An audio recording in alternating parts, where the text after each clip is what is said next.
কাঁঠালের বিচি দিয়ে কলমি শাকের এই রেসিপিটা একবার বানালে বারবার বানাতে মন চাইবে। দুপুরে গরম গরম ধোয়া ওঠা ভাতের সাথে মাছ মাংসকেও হার মানাবে আজকের এই অনন্য আর অসাধারণ রেসিপিটা। হ্যালো এভরিওয়ান, আসসালামু আলাইকুম।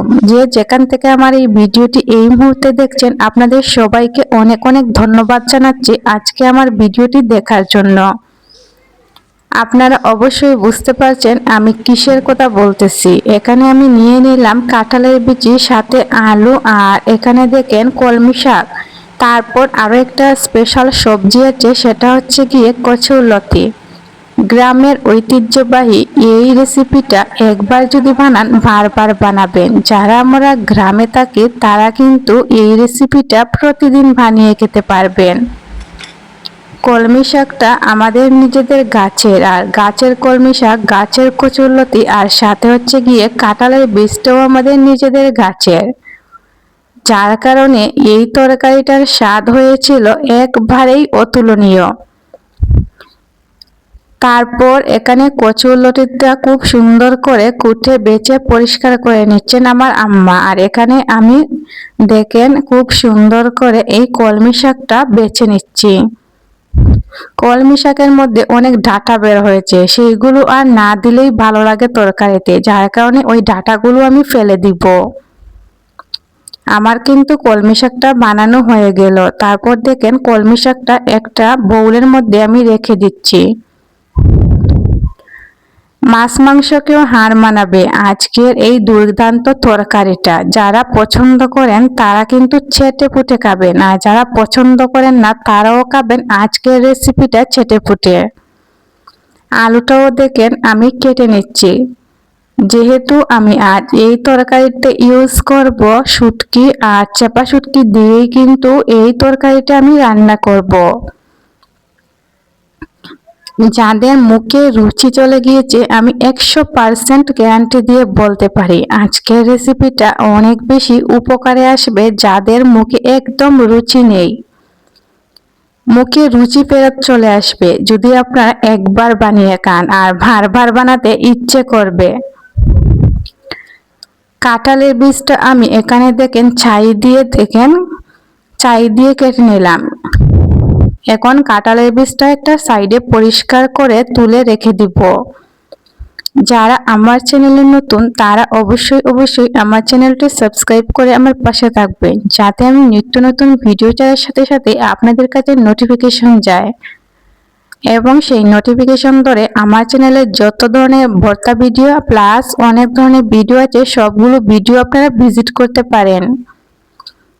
আমি এখানে ধুয়ে নিচ্ছি খুব সুন্দর করে কলমি শাক আর সাথে আলুটা। আজ আমি কুসা সহ আলুটা দিয়ে দিলাম, যেহেতু আমি শুটকি ভুনা রান্না করব। শুটকি ভুনাতে কুসা সহ আলু দিলে খেতে ভালো লাগে। এইদিকে আমি কচুরলতি প্লাস আমি এইদিকে দেখেন কাঁঠালের বিচিটাও ধুয়ে নিচ্ছি। ধোয়াধুয়ির কাজটা কিন্তু আমার শেষ হয়ে গেল। এখন যেহেতু সবকিছু রেডি করা হয়ে গিয়েছে, এখন রান্না বান্না করার পালা। আর অন্যদিকে চাপা শুটকিটাও ব্লেন্ডার করে নিচ্ছি। যারা আমার ভিডিও দেখেন তারা নিশ্চয়ই জানেন যে আমি চাপা শুটকি ব্লেন্ডার করেই কিন্তু শুটকি ভুনা রান্না করি। আমি চুলায় একটা প্যান বসিয়ে তার মধ্যে চাপা শুটকি আর সাথে কাঁঠালের বিচিটাও দিয়ে দিলাম। এখন দিয়ে দিব হচ্ছে কি আলু আর কলমি শাক। গাইজ, আপনাদেরকে বলে বুঝাতে পারবো না কি পরিমাণ রুচি চলে আসছিল। আর আমি যে অনেক ভাতও খেয়েছিলাম আজকে দুপুরে গরম গরম। যারা অবশ্যই পুরো রেসিপিটা দেখবেন তারা বুঝতে পারবেন কতটা লোভনীয় হয়েছিল আজকের এই মজার তরকারিটা। এখানে আমি হলুদের গুঁড়া দিয়ে দিলাম, সাথে হচ্ছে গিয়ে মরিচের গুঁড়া, পেঁয়াজ বাটা, রসুন বাটা সব কিছুই কিন্তু একসাথে দিয়ে দিব। মজার বিষয় হলো আমি তেল ছাড়াই রান্না করব আজকের এই শুটকির ভুনাটা। শুটকির ভুনা কে না খেতে পছন্দ করে? আমার মনে হয় সব মানুষই শুটকি খেতে পছন্দ করে, বিশেষ করে যারা শুটকি লাভার তারা কিন্তু এই রেসিপিটা অবশ্যই মিস করবেন না।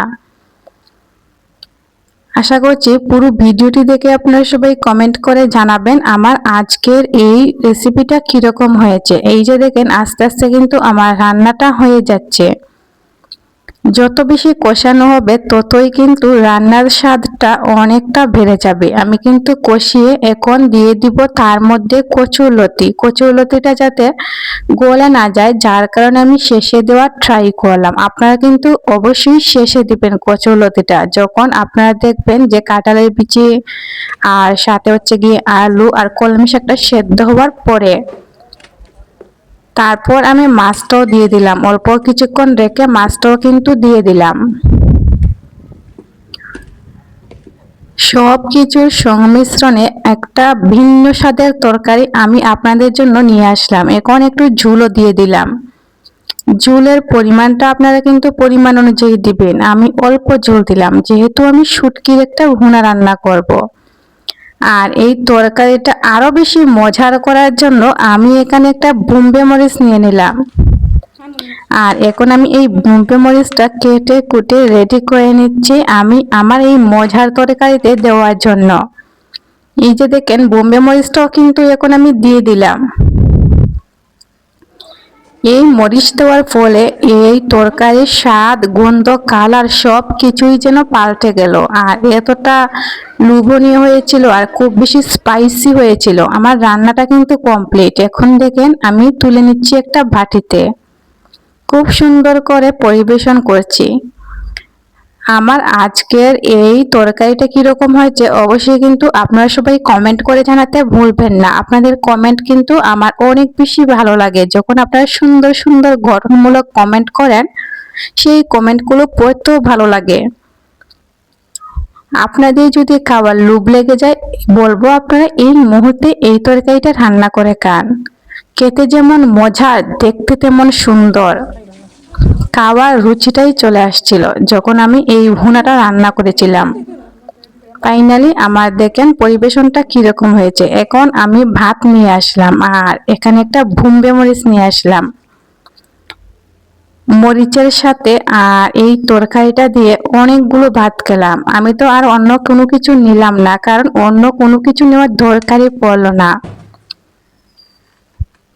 এখন খেতে বসে পড়ব। তবে আজকের মতো এখানেই বিদায় নিচ্ছি। সবাই ভালো থাকবেন, সুস্থ থাকবেন। দেখা হবে নেক্সট কোনো ভিডিওতে। সেই পর্যন্ত আপনারা সবাই ভালো থাকবেন। আমার কিন্তু খাওয়া হয়ে যাচ্ছে। আপনাদের যদি খেতে ইচ্ছে করে অবশ্যই অবশ্যই বানিয়ে খান। টাটা, বাই বাই, আল্লাহ হাফেজ।